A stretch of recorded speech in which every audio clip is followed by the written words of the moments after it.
नमस्कार प्रिय विद्यार्थियों। हम नैष्ठीय चरितम का अध्ययन कर रहे थे। उसी क्रम में हमने 40 श्लोकों का अध्ययन कर लिया और आज 41वें श्लोक का अध्ययन करेंगे।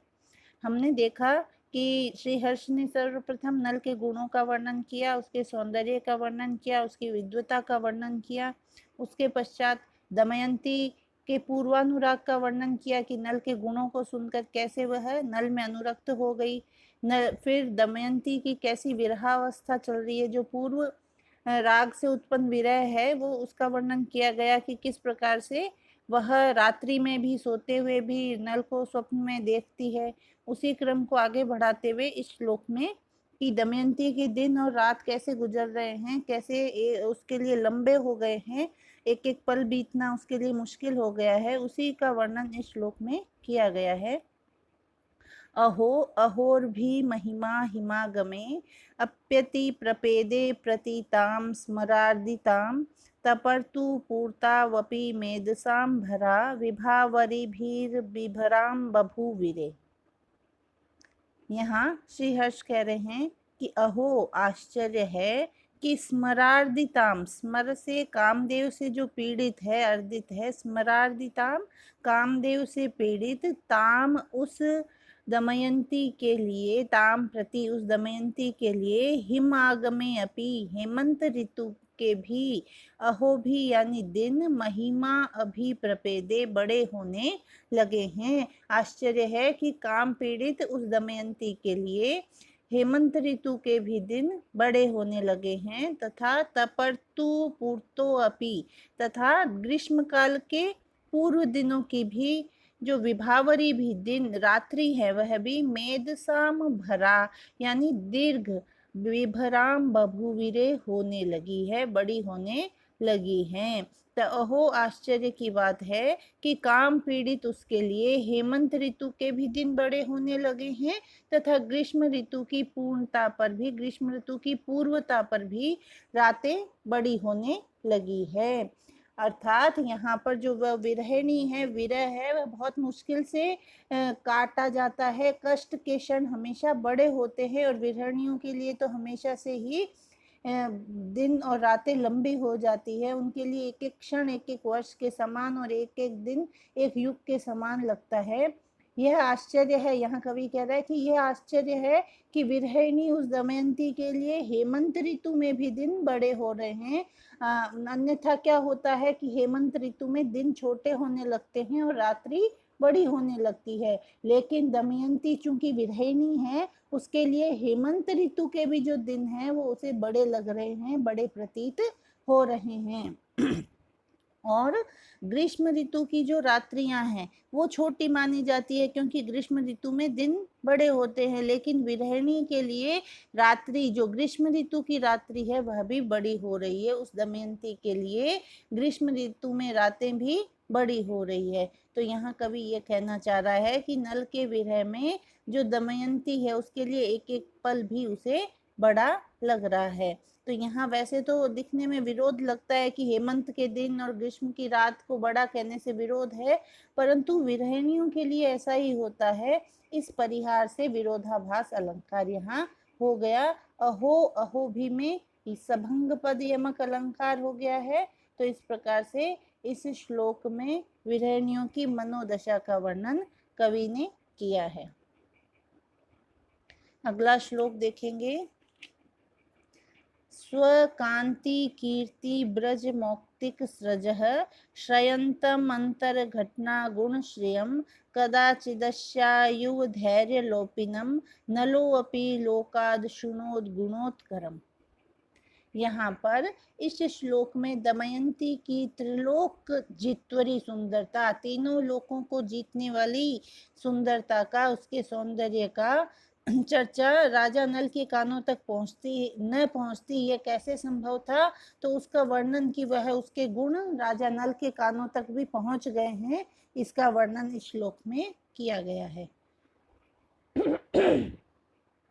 देखिए, कदाचित यानी किसी समय, नलो अपि नल ने भी, युव धैर्य लोपिनम युवकों के धैर्य को नष्ट करने वाले, और स्वकांति कीर्ति ब्रज, अपने सौंदर्य विषयक कीर्ति समूह रूप मौक्तिक सृजः, मोक्तियों की माला के माला के अंतर घटना, बीच में गुथने वाले गुण श्रियम, सूत्र की शोभा को धारण करने वाले अश्याह, इस दमयंती के गुणोत्करम, गुण समूह को लोकात अशृणोत, लोगों से सुना। तो कदाचित नलो अपि, किसी समय नल ने, युव धैर्य लोपिनम, युवकों के धैर्य को नष्ट करने वाले, और स्वकांति कीर्ति ब्रज मौक्तिक सृजः, अपने सौंदर्य विषयक कीर्ति समूह रूप मोतियों की माला के अंतर घटना गुण श्रेयम श्रेयंतम, माला के बीच गुंथने वाले गुण श्रियम, सूत्र की शोभा को श्रयंतम धारण करने वाले अश्यः गुणोत्करम, इस दमयंती के गुण समूह को लोकात अशृणोत, लोगों से सुना। तो यहाँ इससे पूर्व में तो ये बताया गया कि दमयंती ने नल के गुणों के बारे में सुना, क्योंकि जो व्यक्ति त्रिकाल सौंदर्यवान हो, जो तीनों कालों में तीनों लोकों में सौंदर्य से युक्त होते, सबसे अधिक सौंदर्यवान हो, जिसने संपूर्ण पृथ्वी मंडल को जीत लिया हो, ऐसे व्यक्ति के गुण तो किसी न किसी प्रकार से कानों में पड़ते ही हैं। तो नल ने, दमयंती ने नल के गुणों को बारे में सुना, और यहाँ इस श्लोक में बताया गया है कि नल ने दमयंती के गुण, जो कि माला में धागे के समान शोभा को धारण कर रहे थे, वैसे उस गुणों को लोगों से नल ने दमयंती के गुणों को सुना। इस श्लोक में दमयंती के सौंदर्य के विशेषणों से उसका अनुपम सौंदर्य व्यंजित हो रहा है, और आरोप होने से यहाँ कीर्ति व्रज मौक्तिक सृज तथा गुणोत्करम में गुंफन सूत्र का आरोप होने से रूपक अलंकार का सुंदर प्रयोग हुआ है। अगला श्लोक देखेंगे। तमेव लब्ध्वा अवसरम ततः स्मरः, शरीर शोभा जय जात मत्सरः, अमोघ शक्त्या निजयेव मूर्तया, तया विनिर्जेतुम येष नैषधम। यहाँ इस श्लोक में कह रहे हैं कि अवसर पाकर जो शत्रु है सभी पराजित करने का प्रयास करते हैं, अतः नल के द्वारा जो पराजित कामदेव है, वो दमयंती रूपी अमोघ शक्ति प्राप्त हो जाने पर प्रतिकार की भावना से प्रेरित क्यों न हो, इस आशय का वर्णन किया जा रहा है। तो यहाँ ये बता रहे हैं कि कामदेव दमयंती रूपी शस्त्र से नल को हराना चाहता है, उसमें अपना प्रवेश, काम का प्रवेश कराना चाह रहा है। तो देखिए, ततः यानी तदनंतर, शरीर शोभा जय जात मत्सरः, शारीरिक सौंदर्य के जीत लिए जाने से, मत्सरः यानी द्वेष युक्त, स्मरः कामदेव ने, तमेव अवसरम लब्ध्वा अवसर को प्राप्त करके, निजया मूर्तया अपनी मूर्तिमती, अमोघ शक्त्या इव अमोघ शक्ति के समान, तया उस दमयंती के द्वारा, नैषधम नल को, विनिर्जेतुम येष जीतने की इच्छा की। तो शारीरिक सौंदर्य के जीत लिए जाने से द्वेष युक्त कामदेव, कामदेव से नल उस पे विजयी हो गया है, क्योंकि नल का सौंदर्य कामदेव से भी अधिक सौंदर्य वान हो गया है जो नल है। इसलिए कह रहे हैं कि शारीरिक सौंदर्य की जीत लिए जाने से द्वेष युक्त कामदेव ने अवसर को प्राप्त करके अपनी मूर्तिमती अमोघ शक्ति के समान दमयंती के द्वारा, दमयंती क्या है, उसकी मूर्तिमती अमोघ शक्ति के समान है, तो उसके द्वारा नल को जीतने की इच्छा की। वह कामदेव अब दमयंती के द्वारा नल को जीतना चाहता है, उसे पराजित करना चाहता है। तो यहाँ पर भी एक तरह से दोनों की शोभा का ही यहाँ वर्णन किया गया है। दमयंती के प्रति नल का आकर्षण भाव सूचित हो रहा है, अतः उसका दमयंती के प्रति रागोदय है। अमोघ शक्त्या इव, यहाँ पर इव के प्रयोग से संभावना है, तो उत्प्रेक्ष अलंकार का सुंदर प्रयोग है। अगला श्लोक देखेंगे। अकारी तेन श्रवणातिथिर्गुणः क्षमा भुजा भीम नृपात्मजाश्रितः तदुच्च धैर्य व्यय संहितेषुणा स्मरेण च स्वात्मशरासना श्रयः। यहाँ पर जो श्रीहर्ष है वह कह रहे हैं कि तेन क्षमा भुजा, उस महाराज नल ने, भीम नृपात्मजा श्रयः गुणः, दमयंती में रहने वाले सौंदर्य वैदुष्य आदि गुणों को, श्रवणातिथि अकारी, अपने कानों का अतिथि बनाया, अर्थात दमयंती के गुणों को सुना। तो राजा नल ने दमयंती के गुणों को अपने कानों का अतिथि बनाया, अर्थात उन्हें दमयंती के गुणों को सुना।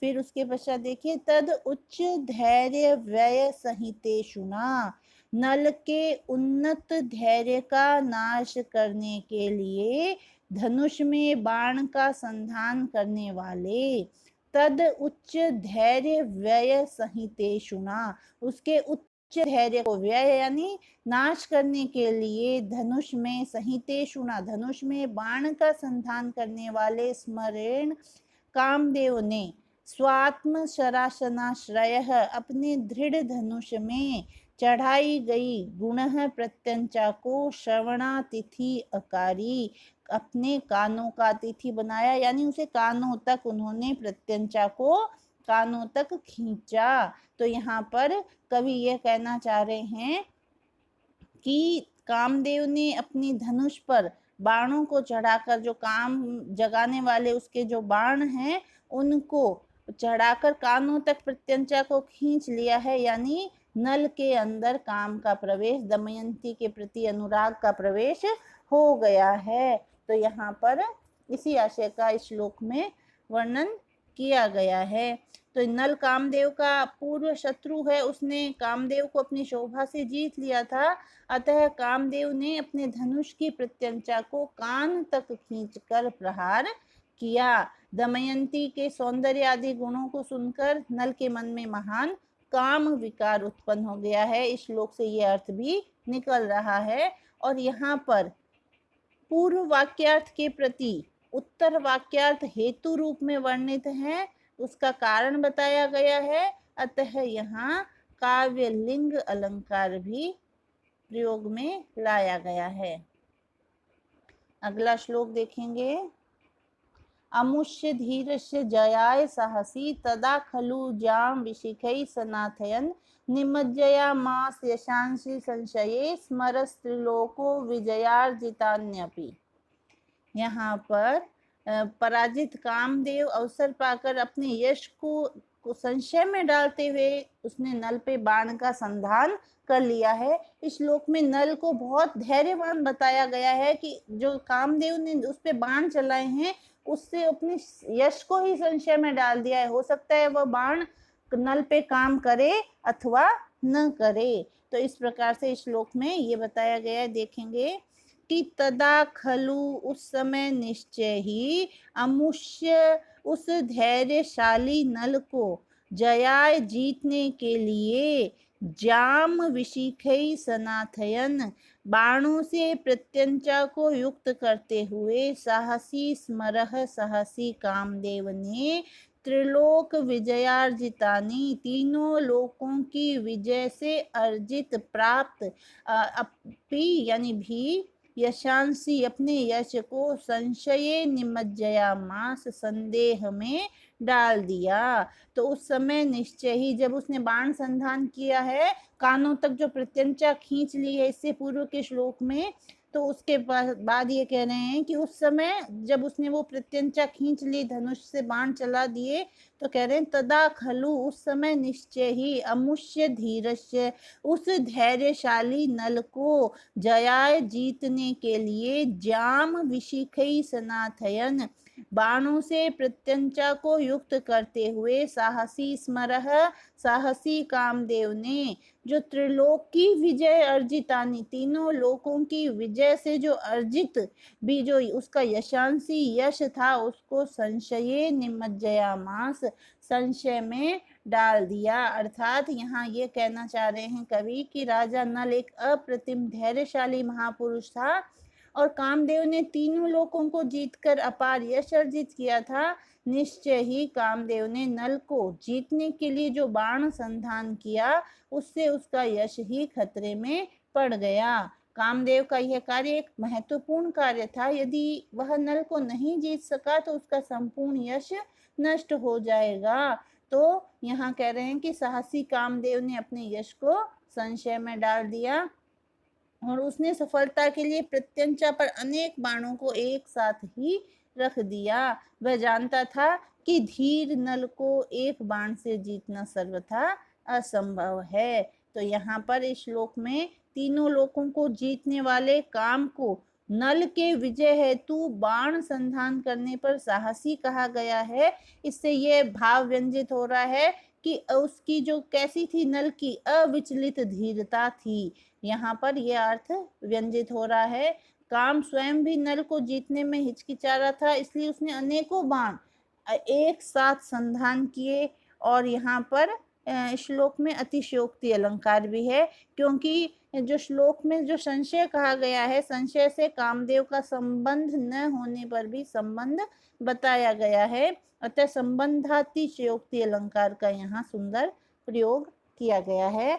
आगे के श्लोकों का अध्ययन हम अगले वीडियो में करेंगे। धन्यवाद।